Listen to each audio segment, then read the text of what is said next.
ఈ ఆలయంలో స్వామివారి ఆవిర్భావం వెనుక ఒక అద్భుతమైన చరిత్ర ఉంది. ఆ చరిత్ర ఇప్పుడు మనం తెలుసుకుందాం.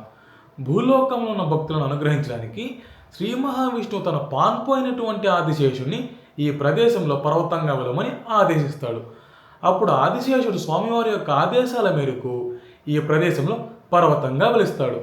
కానీ ఈ పర్వతం రోజురోజుకి పెరిగి సత్యలోకం చేరుకుంటుంది. అది చూసిన జనులు వారి యొక్క స్థావరాలను వదిలేసి ఆ పర్వతాన్ని ఎక్కి సులువుగా స్వర్గాది లోకాలకు వెళ్ళడం ప్రారంభిస్తారు. సృష్టి ధర్మం తప్పుతుండడం చూసి దేవీ దేవతలు భయపడి స్వామివారిని ప్రార్థిస్తారు. వారి యొక్క ప్రార్థనల మేరకు స్వామివారు గరుడ వాహన స్వరూపుడై ఆ ప్రదేశానికి వెళ్ళి పర్వతం రూపంలో ఉన్న ఆదిశేషుడిని పాతాళానికి అణిచివేస్తాడు. అప్పుడు ఆదిశేషుడు పుత్ర పరివార సమేతంగా వచ్చి స్వామివారిని ప్రార్థిస్తారు. అది చూసిన స్వామివారు సంతోషించి ఏ వరం కావాలో కోరుకో అని అడుగుతారు. మీ దివ్యమైన పాదాలు నా శిరస్సుపై స్పృశించారు. ఇక్కడ స్పృశించారు అంటే మోపారు అని అర్థం. నాకు ఎటువంటి కోరిక లేదు స్వామి అని.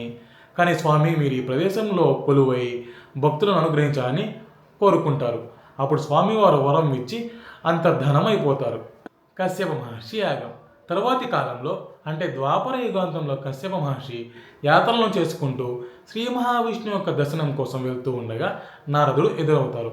నారదుడు కశ్యప మహర్షితో ఈ విధంగా అంటారు, మీకు శ్రీ మహావిష్ణువు యొక్క దర్శనం కావాలి అంటే తలపగిరి క్షేత్రంలో పెన్నా నదిలో స్నానం ఆచరించి పౌండరీక యాగాన్ని ప్రారంభించమని సూచిస్తారు.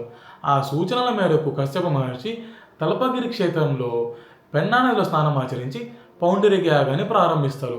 అలా 11 రోజులు చేయగా 11వ రోజు అంటే ఫాల్గుణ శుద్ధ పౌర్ణమి నాడు ఆ యజ్ఞగుండం నుంచి గరుడ వాహన రూపుడై స్వామివారు ఆవిర్భవిస్తారు. కశ్యప మహర్షి చేసిన యాగానికి సంతృప్తులైన స్వామివారు ఏ వరం కావాలో కోరుకొని కశ్యపుడిని అడుగుతాడు. కశ్యప మహర్షి స్వామి మీరు ఈ ప్రదేశంలోనే శయనించి ఉండాలని కోరుకుంటారు.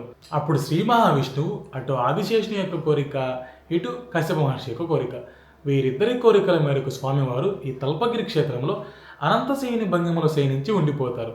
ఇక్కడ స్వామివారు తూర్పు ముఖంగా కాకుండా పశ్చిమ ముఖంగా పెన్నా నదిని చూస్తూ శయనించి ఉండిపోతారు. ఈ ప్రదేశానికి తల్పగిరి క్షేత్రం అనే పేరు ఏ విధంగా వచ్చిందో ఇప్పుడు మనం తెలుసుకుందాం. తల్పం ఈ పదం సంస్కృత పదంలోనిది. తల్పం అంటే పడక లేదా పాన్పు. ఆదిశేషుడు ఈ ప్రదేశంలో పర్వతంగా వెలిశారు కాబట్టి ఈ ప్రదేశానికి తల్పగిరి క్షేత్రం అనే పేరు వచ్చింది. అదేవిధంగా స్వామివారు ఈ ప్రదేశంలో ఆవిర్భవించారు కాబట్టి ఇప్పుడు మనం తల్పగిరి శ్రీ రంగనాథ స్వామి దేవాలయం అని పిలువబడుతుంది. చరిత్రపరంగా ఈ దేవాలయాన్ని ఎవరు ఎప్పుడు నిర్మించారో ఇప్పుడు మనం తెలుసుకుందాం. ఈ దేవాలయాన్ని ఒకే రోజు నిర్మించబడలేదు. అదేవిధంగా ఒకే రాజుచే నిర్మించబడలేదు. 7 మరియు 8వ శతాబ్దంలో పల్లవులు ఈ దేవాలయ ప్రారంభానికి శ్రీకారం చుట్టారు. తరువాత అంటే 12వ శతాబ్దంలో క్రీస్తుకం 1130లో చోళులు, ముఖ్యంగా రాజరాజ చోళులు మరియు కులోత్తుంగ చోళులు ఈ దేవాలయానికి భారీ ఎత్తున భూదానాలు చేసి ఈ దేవాలయాన్ని విస్తరింపజేశారు. తర్వాత విజయనగర రాజులు, ముఖ్యంగా శ్రీకృష్ణదేవరాయలు ఈ దేవాలయానికి ప్రాకారాలు మరియు మండపాలు కట్టించి అభివృద్ధి చేశారు. ఆ తరువాత గుడి ముందు కనిపించే భారీగా ఎత్తుగా ఈ గాలిగోపురాన్ని 1836లో ఎర్రగుడిపాటి వెంకటాచలం అనే భక్తుడు దీన్ని నిర్మించారు. ఇక్కడ మీకు కొన్ని సందేహాలు వచ్చి ఉండొచ్చు. స్వామి యొక్క భారీ విగ్రహాన్ని ఉదయగిరి నుంచి తీసుకువచ్చారు అని. ఉదయగిరి నుంచి తీసుకువచ్చింది వాస్తవమే, కానీ స్వామి యొక్క భారీ విగ్రహం కాదు. అక్కడ ఉపయోగించే స్వామి యొక్క ఉత్సవమూర్తులను. ఎందుకు అంటే ఉదయగిరిలో భారీ ఎత్తున దండయాత్రలు జరిగాయి. ఆ దండయాత్రల వల్ల మన హిందూ దేవాలయాలు చాలా వరకు ధ్వంసమయ్యాయి. అప్పుడు అక్కడ ఉండే పూజారులు, భక్తులు స్వామి యొక్క భారీ విగ్రహాన్ని తీసుకురాలేక అక్కడ ఉపయోగించే స్వామి యొక్క ఉత్సవమూర్తులను తీసుకువచ్చి ఈ నెల్లూరులో ఉండే శ్రీ రంగనాథ స్వామి దేవాలయంలో దాచి ఉంచారు. ఎందుకు అంటే ఈ ఆలయం చాలా సురక్షితమని.